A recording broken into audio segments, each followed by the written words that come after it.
which is Mary Wu, another friend and another Mary. So welcome, Mary. It is good to see you. It's good to see you. Mary is here to share with us about, sorry, how she came to terms with kidney disease. And like Mary Balaker, Mary also grew up with kidney disease. And Mary is an American-born Chinese, an ABC, if you didn't know that they had their own little acronym. I think that's great. She's a patient advocate, poet, and published writer, best known for her memoir, Confessions of a Kidney Transplant Recipient, which chronicles her journey as a two-time kidney transplant recipient. As a passionate advocate for kidney health, Mary uses her personal story to inspire and educate others. In addition to her advocacy work, she's an avid foodie, which I know, a tea enthusiast, I didn't know, and a traveler, I totally knew, writer, cat lover, and swimmer. So to learn more about her work or to get in touch with her, you can visit her website, The Wu Way, and I believe we have that website on the faculty page as well.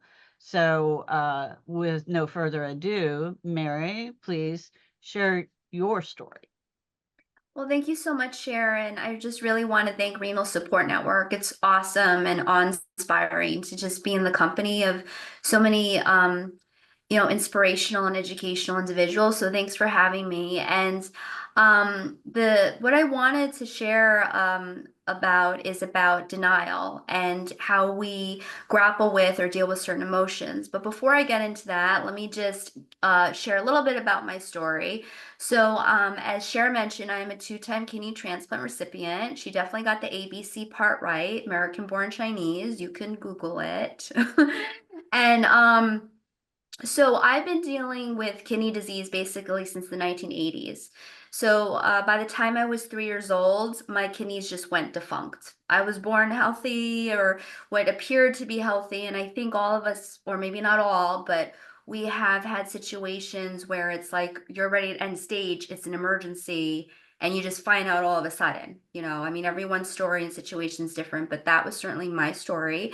And I was on dialysis, peritoneal dialysis from 3 to 5 years old. And the reason why I bring about ABC, American born Chinese, is because culture has a very big, in my opinion, has a very big influence on how we navigate our worlds and our lives, how we see things. And so my parents were not born in this country, so they didn't really have a support system, and they were just thrown into the medical world. And as we all know, I think the medical world is a world in itself, so that has its own language, its own way of handling and dealing with things. So what was told to my parents was that I would need a kidney transplant. And instead of being on a dialysis machine from like 3 to 5 years old, I received my first kidney transplant from a deceased donor. His name is Brian. He was 24 years old. And by the way, I'm in New York. He had he died in a automobile accident. And what I'm really going to focus here is my second kidney transplant, because I don't remember much about my first kidney transplant, but my second kidney transplant, it's very much ingrained in who I am.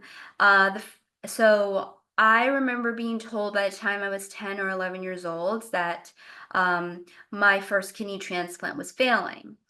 And I was then prepped for hemodialysis, and it was a very scary time, and especially at that age, like kind of the cusp of preteens going into puberty, and all I just wanted to do was just belong and just be like the other kids. And I looked up the word denial. Okay, so let's talk about denial. What is denial? So denial is something just very simply, it's what you believe to be untrue. And I remember being told like I would need a second kidney transplant. I'm like, well, that can't be happening because I don't remember my first one. I'm just supposed to be like all the other kids. Like I shouldn't have to be going for surgical procedures like where I needed to get, ready for hemodialysis. go on a renal diet and just not like everybody else. And it was in general, I think when you're going through this journey, you're grappling with all these emotions. It's not just denial, it's also like anger. And you go through, I think they say the stages, and you go through anger and you go through fear, and it's nothing linear. It's just up and down. It's a roller coaster ride. And I was very aware that for me to not be on dialysis, that I would need the second kidney transplant. My second kidney transplant came up from a 4-year-old girl. It's been 29 years and it's going on 30 years. And there really isn't a day that goes by I don't think about them. And I work full time. I travel. I am a cat lover, like everything you ever said, everything on my website, and really about living life to the fullest. But what I've come to realize about these emotions, particularly at that heightened time, I think at the age and the stage that I was at, is that education and awareness are so important, and having the support system. I'm still friends with someone over 30 years later, and she's had 2 cornea transplants. And I remember she was my support system. So how we deal with these emotions is like this is my list. I'm not saying it's the go-to, but this is what I believe in. Um, I believe that it's really about our support system. It's also education awareness. It's coming to Hope Week. It's just the connection and the community and just speaking and sharing with others. We all have a story to tell. We all have something to share. And there's no life instruction manual by any means. And we just go through the motions. I also would have to say that what was a huge outlet for me, and I think it's so important to have outlets, not to realize that this health journey, that this too shall pass. Everything's always changing in life. That's how it's the roller coaster ride. So for me, writing has always been very therapeutic. I still have my Hello Kitty journal from when I was 8 years old. Because writing for me, like no one judged me. I could just get everything out, just share everything, and just put it out there. And it was just like a release of emotions. And when releasing those emotions, it's dealing with it at the same time for me.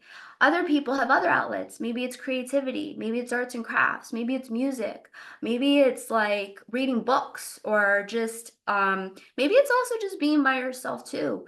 So that's what I'm saying is like we all have our outlets, we all have our ways, and that is what I believe in a way of dealing with emotions and going through the motions at the same time.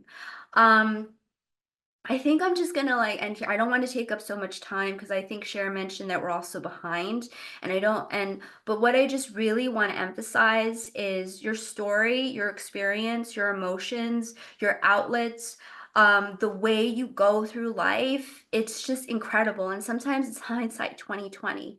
You don't realize that you're looking back like, wow, I went through that, and how did I go through that? And how did I deal with those emotions? And who was there? And life is just such an amazing journey and full of experiences. And I just really am honored that I got a chance to speak here and to be in your company virtually. It's really a gift for me, and every day is just really such a huge gift. And I'm just so thankful for just the here, the now, and just, being here. So thank you very much. I don't have a slideshow. I just have me, myself, and I in the spotlight. So well, I hope that brings you entertainment. Okay. Mary, you did bring up something very, very important about the writing and it being therapeutic, and how, humble of you not to mention that you were honorable mention this year for the essay contest. And I know that you have, placed several years for the RSN essay contest. And so I'm glad that you mentioned that. I'm glad that you mentioned that how therapeutic the writing actually is.